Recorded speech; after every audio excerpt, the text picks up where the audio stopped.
Hari Raya Pentakosta yang kudus ini diberikan Tuhan kepada kita.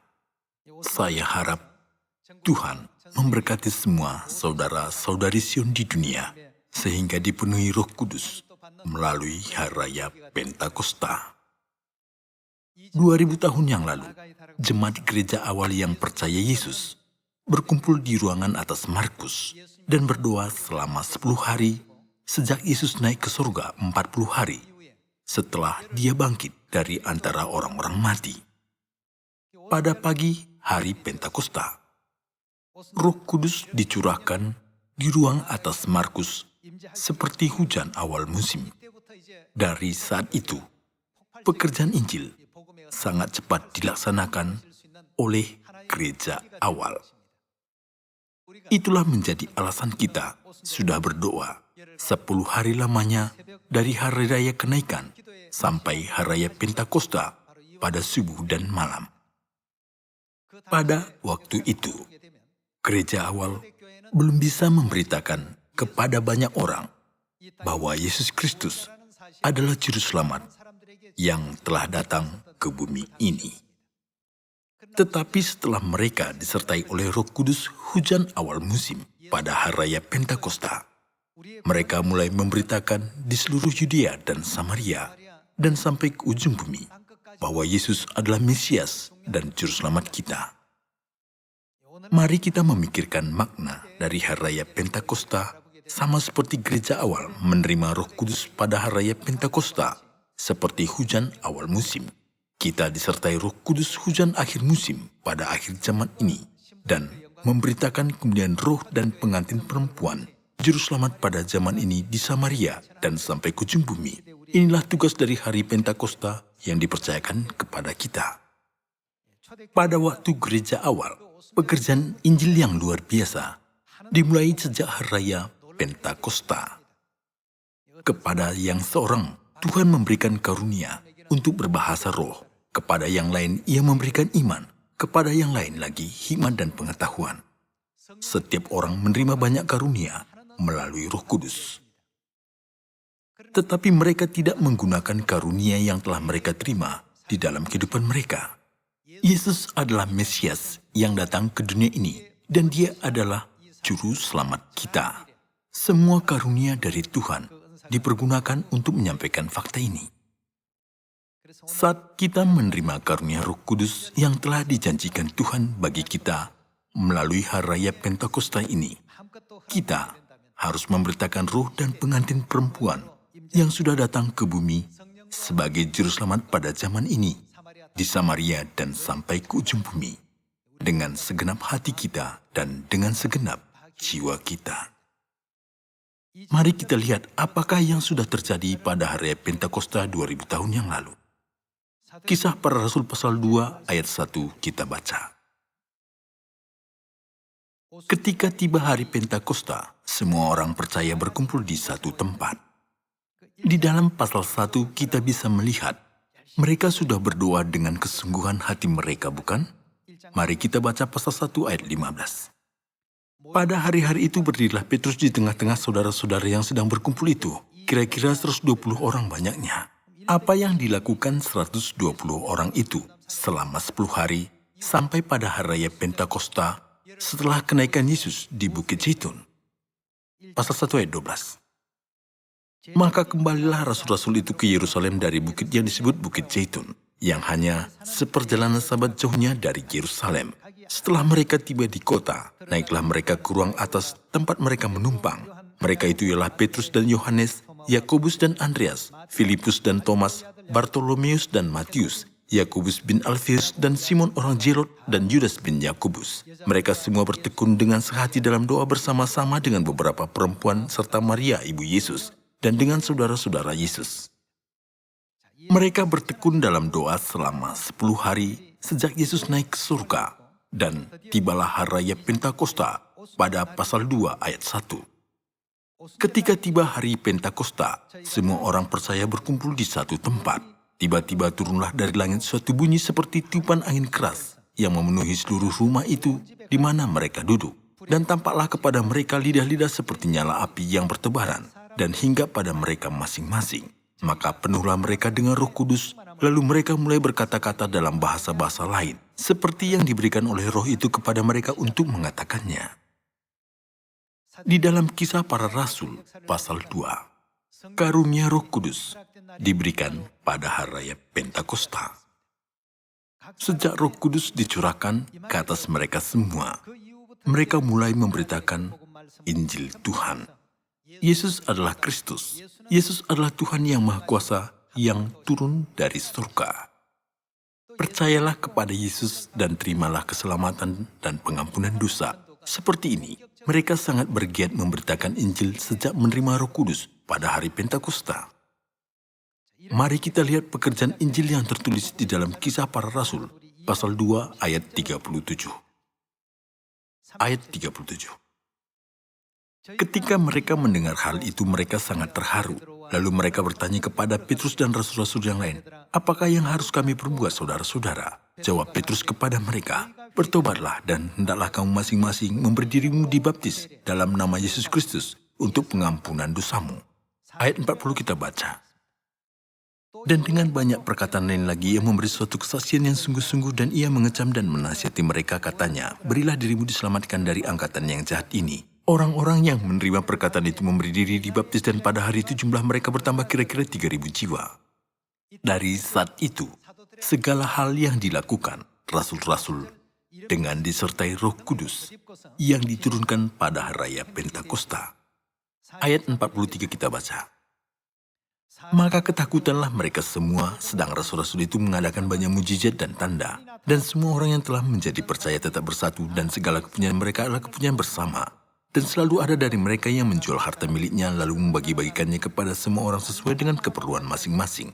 Dengan bertekun dan dengan sehati mereka berkumpul tiap-tiap hari dalam bait Allah. Mereka memecahkan roti di rumah masing-masing secara bergilir dan makan bersama-sama dengan gembira dan dengan tulus hati, sambil memuji Allah, dan mereka disukai semua orang. Dan tiap-tiap hari Tuhan melakukan apa? Tuhan menambahkan jumlah mereka dengan orang yang diselamatkan. Setelah 120 orang menerima Roh Kudus pada hari Pentakosta, berdasarkan sejarah, 3.000 orang telah bertobat dan diselamatkan pada hari itu. Pekerjaan luar biasa dari banyaknya orang yang dibaptis, orang bertobat, dan orang yang datang setiap hari dalam karunia kudus Tuhan yang terus berulang. Dalam waktu yang pendek, Injil sangat cepat disebarkan kemana-mana.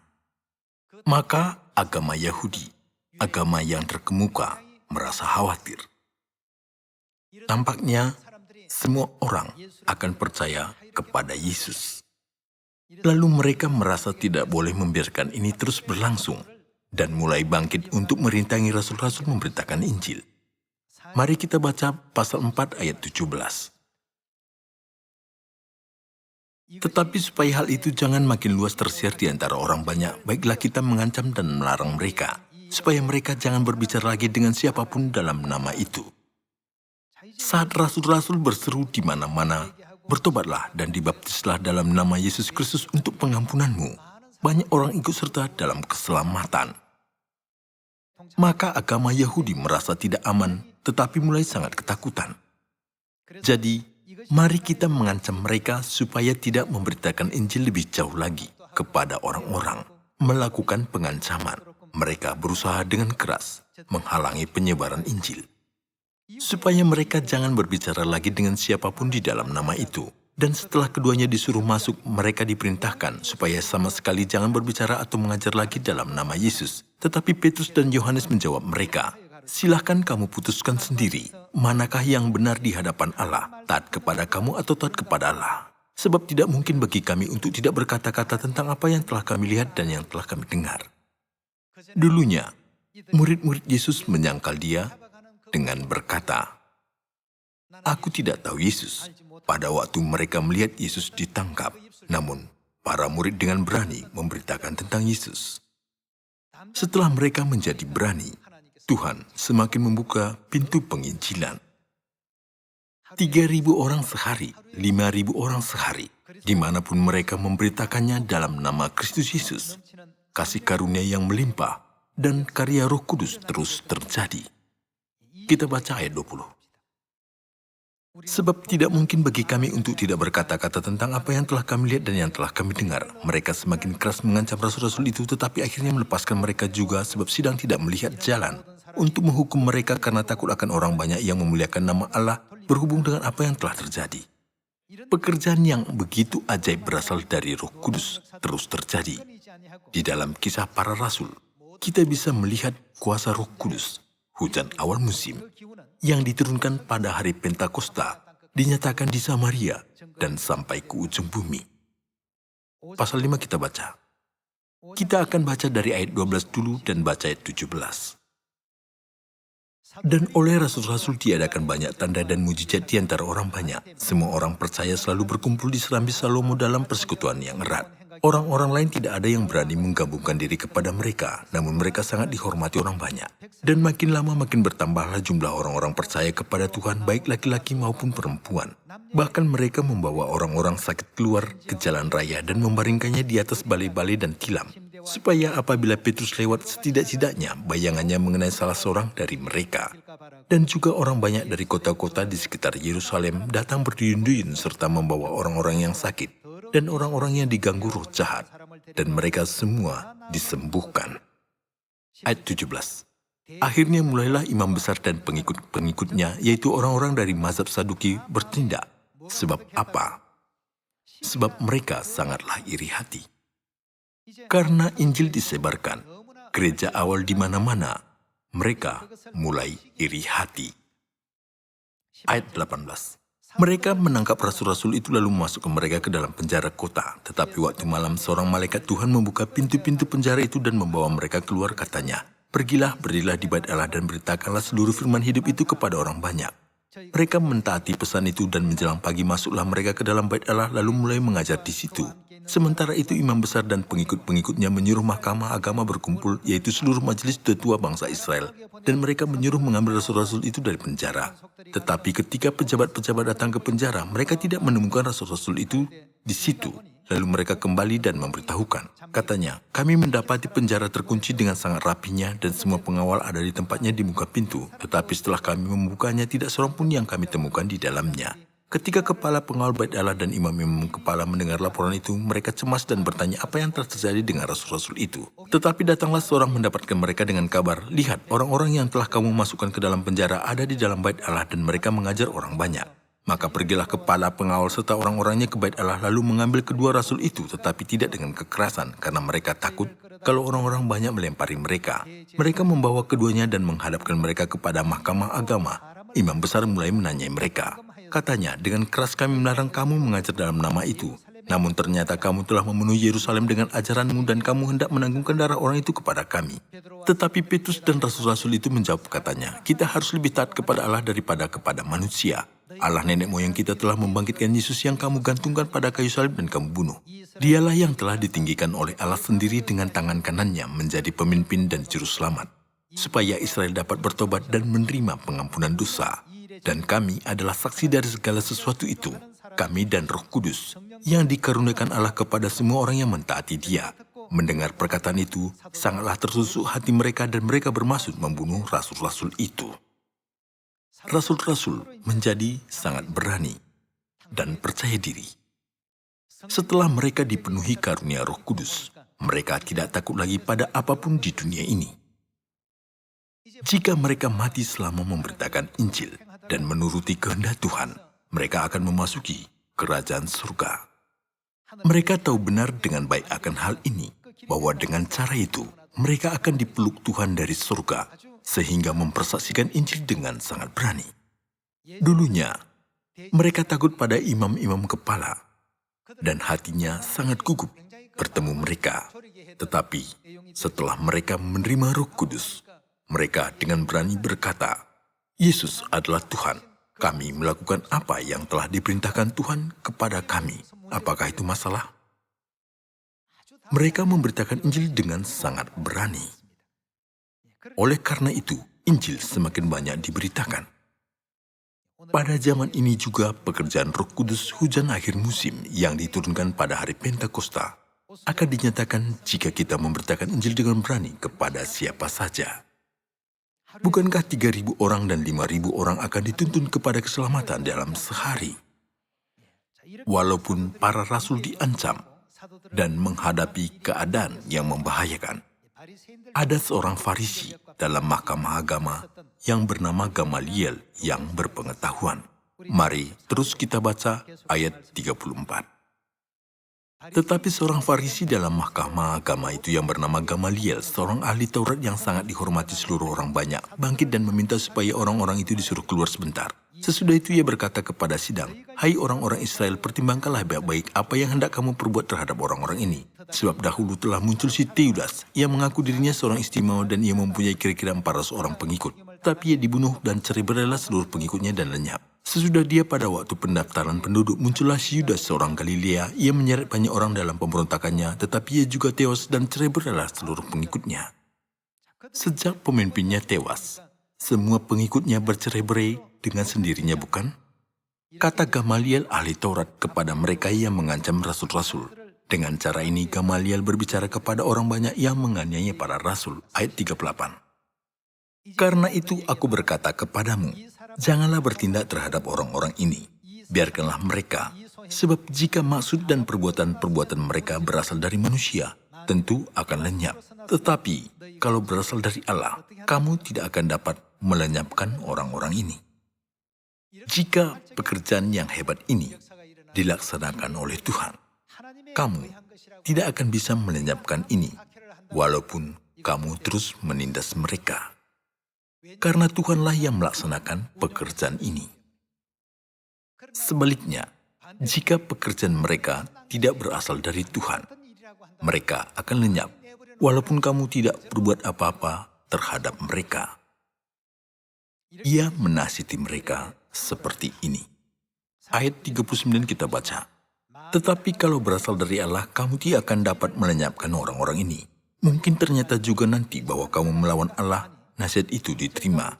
Mereka memanggil rasul-rasul itu lalu menyesah mereka dan melarang mereka mengajar dalam nama Yesus. Sesudah itu mereka dilepaskan. Jangan menyebut nama Yesus, itulah maksud mereka." Pada zaman ini, ketika kita memberitakan nama Kristus Ansanghong, nama Yesus yang baru, dan kemudian Ibu Surgawi Yerusalem baru, di Samaria dan sampai ke ujung bumi dengan berani, Tuhan akan memberikan semua anak Sion kemudian besar, bukan penganiayaan dan penindasan. Ayat 41. Rasul-rasul itu meninggalkan sidang mahkamah agama dengan gembira karena mereka telah dianggap layak menderita penghinaan oleh karena nama Yesus. Dan setiap hari mereka melanjutkan pengajaran mereka di bait Allah dan di rumah-rumah orang dan memberitakan Injil tentang Yesus yang adalah Mesias. Inilah apa yang harus kita beritakan. Sejak mereka menerima Roh Kudus pada hari Pentakosta, apa yang paling penting adalah memberitakan bahwa Yesus adalah Kristus. Barang siapa percaya kepada Yesus, ia akan diselamatkan. Pesan mulai disebarkan dari Yerusalem ke seluruh dunia. Karena mereka hidup pada zaman anak, mereka memberitakan kepada semua orang tentang pengampunan dosa dan keselamatan atas nama Yesus. Tetapi, kita hidup pada zaman Roh Kudus. Sebab kita hidup pada zaman Roh Kudus, kita harus memberitakan nama roh dan pengantin perempuan di Samaria dan sampai ke ujung bumi dan berkata, barang siapa percaya kepada roh dan pengantin perempuan akan menerima pengampunan dosa dan juga keselamatan. Pada zaman ini juga, Tuhan menjanjikan kita Roh Kudus seperti hujan akhir musim pada hari raya Pentakosta. Apa yang harus kita lakukan dengan Roh Kudus yang kita terima? Apakah kita hanya menyimpan Roh Kudus di dalam kita sehingga itu lenyap? Di dalam perumpamaan tentang 10 talenta, orang yang menerima 1 talenta hanya menyembunyikan talentanya di dalam tanah. Apakah kita akan berbuat seperti dia? Ataukah akan menggunakannya seperti orang yang meninggalkan 10 talenta dan 5 talenta? Kita harus menggunakan karunia Roh Kudus. 2 orang yang menggunakan talenta itu sudah diberkati oleh Tuhan. Mereka dipuji oleh Tuhan. Baik sekali perbuatanmu itu. Namun kenyataannya bahwa orang yang menguburkan tidak dipuji, tetapi akibatnya dia menerima teguran keras dari Yesus dan bahkan menghukumnya pada akhirnya. Yang kita ketahui dengan baik yang tercatat di dalam Matius pasal 25. Tuhan memberi kepada semua orang karunia Roh Kudus. Kita tidak akan mengetahui karunia itu kalau kita tidak menggunakannya. Jadi karunia Roh Kudus seperti apakah yang telah kita terima? Jika kita menginjil, kita bisa tahu. Seseorang menerima hikmat, seseorang yang lain menerima pengetahuan, dan yang lain lagi menerima iman sebagai karunia, dan seseorang menerima karunia untuk berbahasa roh. Kita semua menerima karunia Roh Kudus dari Tuhan melalui hari raya Pentakosta. Kita tidak boleh menyimpan karunia yang kita terima dari Tuhan. Kita harus menggunakannya untuk menyatakan kemuliaan Bapa dan Ibu, bukan? Mari kita baca Kisah Para Rasul pasal 6. Ayat 1 kita baca. Pada masa itu, ketika jumlah murid makin bertambah, karena Tuhan mencurahkan berkat setiap hari, jumlah murid makin bertambah. Ayat 7 kita baca. Firman Allah makin tersebar, dan jumlah murid Yerusalem makin bertambah banyak. Juga sejumlah besar imam menjadi bagaimana? Menyerahkan diri dan percaya. Mereka tidak bisa membayangkan hal ini akan terjadi. Bahkan banyak imam menyerahkan diri dan percaya pada kebenaran ini. Hal yang begitu menakjubkan mulai terjadi. Terus kita baca ayat 8. Ayat 8. Dan Stefanus yang penuh dengan karunia dan kuasa mengadakan mujizat-mujizat dan tanda-tanda di antara orang banyak. Tetapi tampillah beberapa orang dari jemaat Yahudi yang disebut jemaat orang Libertini. Anggota-anggota jemaat itu adalah orang-orang dari Kirene dan dari Alexandria, bersama dengan beberapa orang Yahudi dari Kilikia dan dari Asia. Orang-orang itu bersoal jawab dengan Stefanus, tetapi mereka tidak sanggup melawan hikmatnya dan roh yang mendorong dia berbicara. Alkitab berkata bahwa para rasul sudah memberitakan firman Tuhan setelah menerima Roh Kudus hujan awal musim pada hari raya Pentakosta, dan orang yang melawan mereka tidak bisa melawan lagi karena hikmat Roh Kudus. Ayat 11 kita baca. Lalu mereka menghasut beberapa orang untuk mengatakan, kami telah mendengar dia mengucapkan kata-kata hujat terhadap Musa dan Allah. Dengan jalan demikian mereka mengadakan suatu gerakan di antara orang banyak serta tua-tua dan ahli-ahli Taurat. Mereka menyergap Stefanus, menyeretnya dan membawanya ke hadapan mahkamah agama. Lalu mereka memajukan saksi-saksi palsu yang berkata, orang ini terus-menerus mengucapkan perkataan yang menghina tempat kudus ini dan hukum Taurat. Sebab kami telah mendengar dia mengatakan bahwa Yesus orang Nazaret itu akan merubuhkan tempat ini dan mengubah adat istiadat yang diwariskan oleh Musa kepada kita. Semua orang yang duduk dalam sidang mahkamah agama itu menatap Stefanus, lalu mereka melihat muka Stefanus sama seperti muka seorang malaikat. Kita bisa melihat pekerjaan seperti ini terus terjadi setelah gereja awal menerima Roh Kudus pada hari raya Pentakosta. Segala hal yang tertulis di dalam Alkitab adalah pelajaran bagi kita. Pekerjaan yang sudah terjadi oleh Roh Kudus hujan awal musim pada hari raya Pentakosta begitu hebat.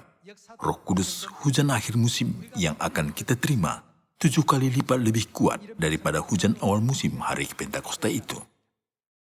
Tuhan memberikan kita karunia Roh Kudus yang 7 kali lipat lebih kuat. Jadi mari kita percaya dan memberitakan Injil di Samaria dan sampai ke ujung bumi. Di antara kita ada yang menerima hikmat, yang lain menerima pengetahuan, dan yang lain lagi menerima iman. Hari ini Tuhan akan memberikan kita semua karunia yang dibutuhkan untuk Injil. Jika Anda tidak tahu karunia apa yang Anda terima, cobalah menginjil. Jika Anda menginjil, Tuhan akan membuat Anda mengetahui karunia apa yang Anda terima. Dituliskan bahwa orang-orang tidak sanggup melawan hikmat Stefanus dan roh yang mendorong dia berbicara. Karunia apa saja diberikan, semua itu digunakan untuk memberitakan juru selamat pada zaman itu. Pada zaman ini, Tuhan Elohim, Tuhan Bapa dan Tuhan Ibu telah datang untuk keselamatan kita. Tuhan menurunkan Roh Kudus seperti hujan akhir musim, supaya kita bisa memberitakan Tuhan Bapa dan Tuhan Ibu. Jadi, jangan padamkan Roh Kudus yang Anda terima, tetapi mari kita menggunakannya untuk menuntun banyak orang ke kerajaan surga. Saya berharap Kita semua bisa bersaksi tentang kemuliaan Bapa dan Ibu Surgawi di Samaria dan sampai ke ujung bumi dan menyatakan kemuliaan Sion. Saya menutup khotbah pagi ini. Terima kasih.